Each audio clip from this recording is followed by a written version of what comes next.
So hi everyone, this is Jay, your instructor for computer networks, and in the previous sessions we have discussed what is sliding window protocol. We know that the sliding window protocol has two types, the go back N and the selective repeat. In the last session we have discussed how the go back N work in situation where there is no noise in the channel. It means that when there is no data or acknowledgement loss, and we have also considered one situation when there is a loss of data happens. So when there is a loss of data, we know that the sender will send go back N from the lastly transmitted packet, and it will send the whole frame again. In today's session we are going to see what happens when the acknowledgement is lost. So let's see. So this is the example of the go back N. We know that in the go back N protocol, N is the size of the sender's window. So right now the size of the sender window is 3, and always receiver's window will be 1. We can see that the receiver's window is at 0. Now we know that the position of the receiver's window tells us that which packet receiver is expecting next. So right now receiver is expecting 0 packet next, and the host A will send 3 packets 0, 1 and 2. So packet 0 is sent by A and B will receive the packet 0. As the B receives packet 0, the window will slide from 0 to 1. So now B is expecting packet 1 for the next time. Then A will send the next packet, which is packet 1. B receives the packet 1 that it was expecting. So as it receives the packet 1, the window will slide to 2. So next time it is expecting packet 2. And A will send the next packet, which is packet 2, and B will receive the packet 2, and as it receives the packet 2, the window will slide from 2 to 3. Then after some time, the B will send the acknowledgement for the packet it has received the first, which is the packet 0. So for the packet 0, it will send the acknowledgement, which is ACK 1. The acknowledgement number is always 1 greater than the sequence number of the received packet. So received packet is 0, so acknowledgement is ACK 1. As device A receives the ACK 1, it thinks that okay, the packet 0 which was sent earlier is received by the device B successfully, so A's window will slide. So A will send the next packet, that is packet 3. And as the B receives packet 3, which it was expecting, so the window at the receiver side will slide to 4. So current position of the sender's window tells us that how many packets are in transmission currently, and those packets are not acknowledged yet. So how many packets are in transmission currently? The packet 1, 2 and 3. And we can clearly see that we have not received any acknowledgement for packet 1, 2 and 3. Device A has not received any acknowledgement. Then B will send the acknowledgement for the received packet 1, that is ACK 2. As A receives the ACK 2, it finds that okay, the packet 1 is delivered successfully, so the window at the sender's side will slide, and A will send the next packet, which is packet 4. Then after, B's window will also slide, and now it is expecting packet 5 for the next time. Then A will receive the next acknowledgement for the packet 2, which is ACK 3, and as A receives the ACK 3, the window will slide.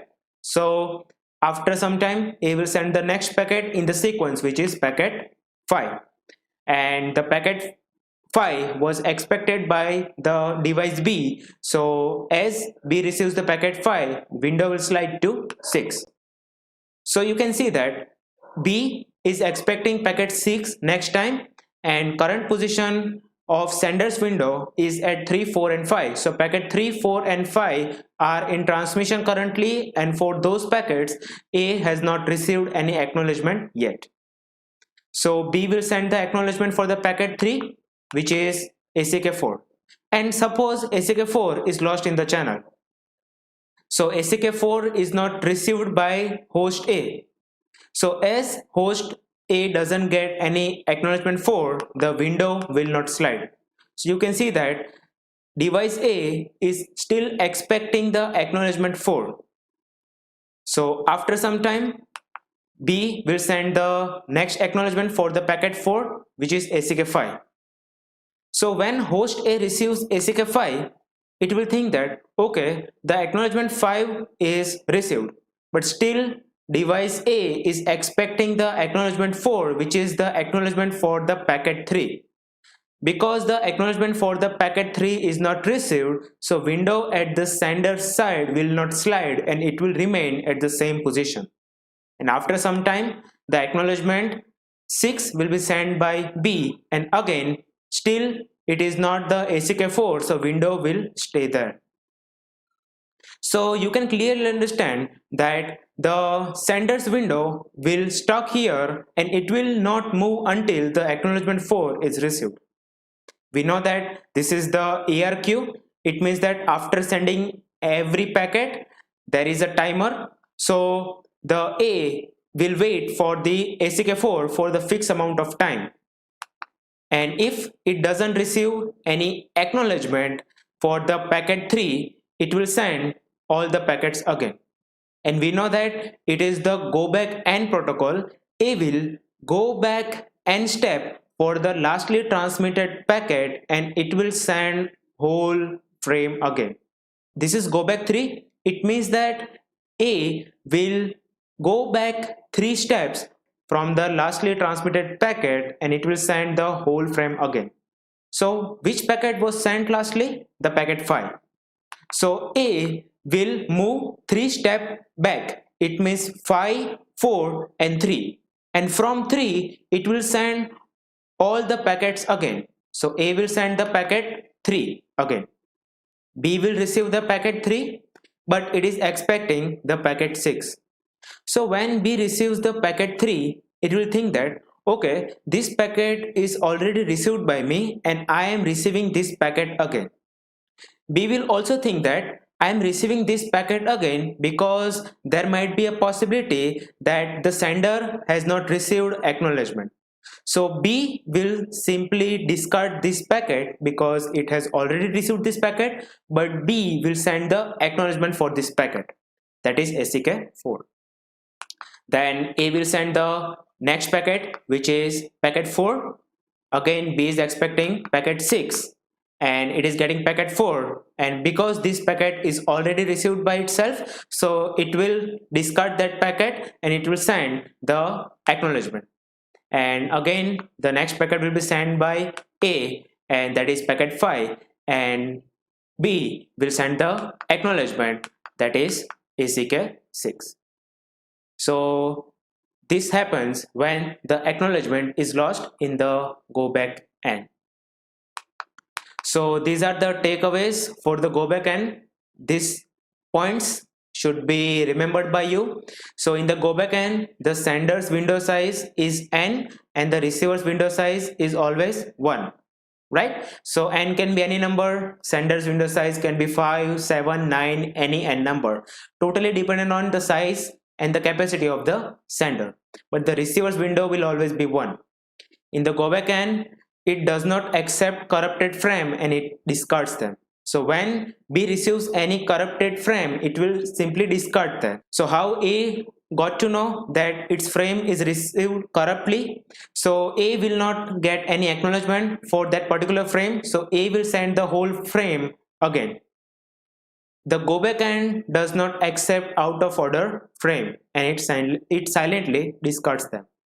And the go back n leads to retransmission of the entire window if any frame or no acknowledgement is received, right? So this is how the go back n works. Now let's discuss the stop and wait and the sliding window protocol. In the stop and wait protocol, sender will send every packet, and after sending every packet, it will wait for the acknowledgement from the receiver side. In the sliding window protocol, we are able to send more than one frame at a time. Okay, so that is the advantage of the sliding window protocol, that it introduces pipelining. In the stop and wait protocol, the efficiency is very less. Why efficiency is very less? Because every time after sending packet, we are waiting for acknowledgement. And if receiver is very slow, we will receive acknowledgement after so much delay, and that will create very slow communication.